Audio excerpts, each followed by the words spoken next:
Hello students, now the question is prove that root n, square root n is not a rational number, is not a rational number।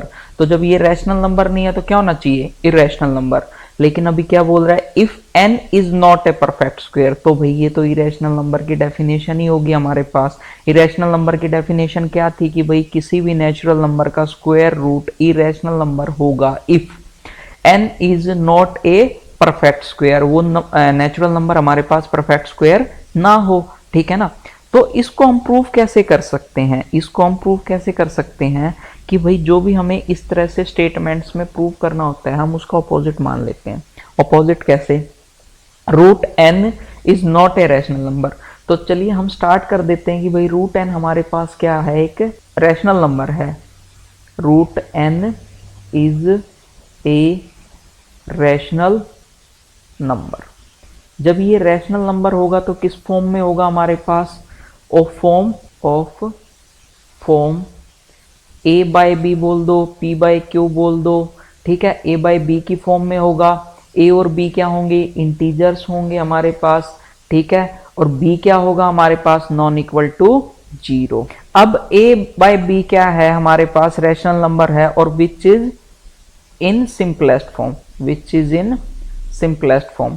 Simplest form का मतलब क्या है कि भाई हम इसको आगे सिंप्लीफाई ना कर सकें। सिंपलेस्ट फॉर्म कि भाई अगर मान लीजिए हमारे पास क्या है, 4/2 है, ठीक। तो अभी हम इसको कैंसिल आउट करके और भी सिंपल फॉर्म में क्या लिख सकते हैं, 2/1 लिख सकते हैं।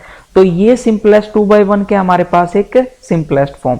तो इस तरह से सिंपलेस्ट फॉर्म में होना चाहिए। सिंपलेस्ट फॉर्म का मतलब क्या है कि जो भी a और b है हमारे पास, a and b have no common factor, no common factor, कि भाई इनके बीच में कोई भी कॉमन फैक्टर नहीं होना चाहिए। जैसे अभी मैंने एग्जांपल लिया था 4/2 का, तो 4 और 2 में एक कॉमन फैक्टर आ रहा है क्या, 2, ठीक। लेकिन 2 और 1 में कोई भी कॉमन फैक्टर नहीं है हमारे पास, ठीक है।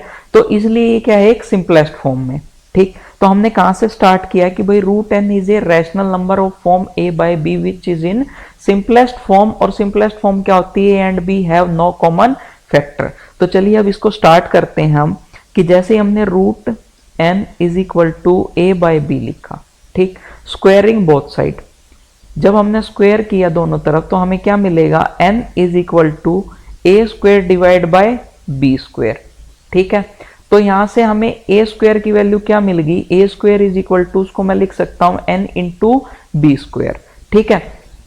तो हम क्या बोल सकते हैं कि भाई a स्क्वायर क्या है, n इंटू बी स्क्वायर, तो n और b स्क्वायर, ठीक है। तो n हमारे पास क्या हो जाएगा, n is A factor of a square.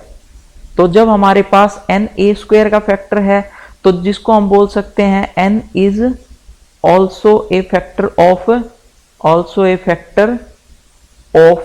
a, कि भाई वो जो a स्क्वायर का फैक्टर होगा वो a का भी फैक्टर होगा हमारे पास, ठीक। तो इसको हमने इक्वेशन 1 मान लिया, ठीक है। इसको हमने क्या मान लिया, इक्वेशन 1।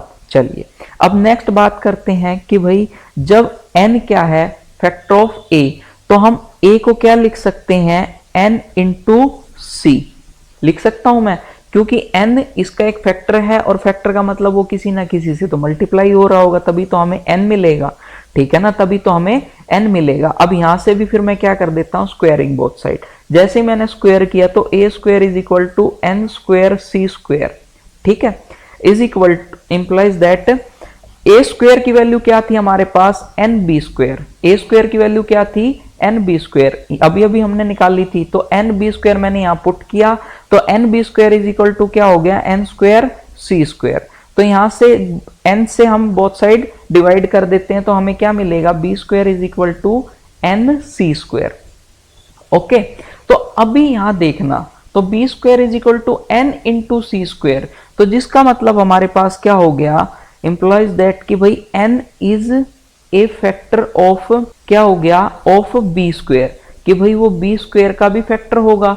अब जब वो बी स्क्वायर का फैक्टर है तो n is also a factor of b, तो वो किसका भी फैक्टर होगा, b का भी। तो ये दूसरी इक्वेशन आ गई हमारे पास, ठीक है। तो अब फर्स्ट इक्वेशन से क्या था, n is also a factor of a, n is A factor of b। तो n क्या है, a और b का दोनों का फैक्टर हो गया from equation 1 and 2, from 1 and 2, n is factor of both a and b।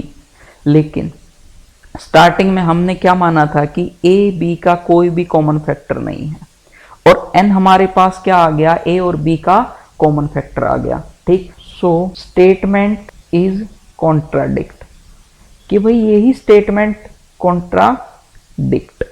ठीक, तो यही स्टेटमेंट हमारे पास क्या कर रही है, कॉन्ट्राडिक्ट कर गई कि एक बार तो हमने माना a और b का कोई भी कॉमन फैक्टर नहीं है, लेकिन लास्ट में हमने निकाल दिया कि a और b का एक कॉमन फैक्टर है, वो क्या है, n है। तो स्टेटमेंट कॉन्ट्राडिक्ट कर गई। जहां पर स्टेटमेंट कॉन्ट्राडिक्ट कर जाती है तो जो हमने स्टार्टिंग में कंसीडर किया होता है ना, उसका अपोजिट होता है। हमने स्टार्टिंग में कंसीडर किया था root n is a rational number, तो अब हम क्या लिख सकते हैं, hence root n is not a rational number. जब ये रैशनल नंबर नहीं है तो ये क्या होगा, and root n is an irrational number.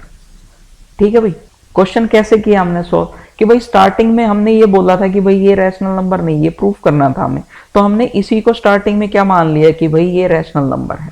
ठीक है, इसको हमने क्या मान लिया कि एक रैशनल नंबर है, और वहां से हमने क्या प्रूफ किया, रैशनल नंबर किसकी फॉर्म में है, a बाई बी की फॉर्म में है, और a बाई बी की फॉर्म में है तो वो सिंपलेस्ट फॉर्म है, उसका कोई भी कॉमन फैक्टर नहीं होगा। तो जैसे ही हमने उसको आगे सिंप्लीफाई किया तो हमने यहां से ये निकाल लिया कि n is the factor of both a and b।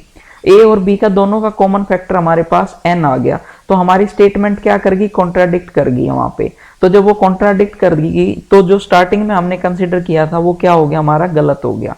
तो जब वो रॉन्ग हो गया, हमारे पास गलत हो गया, तो हम क्या बोल सकते हैं कि root n is not a rational number.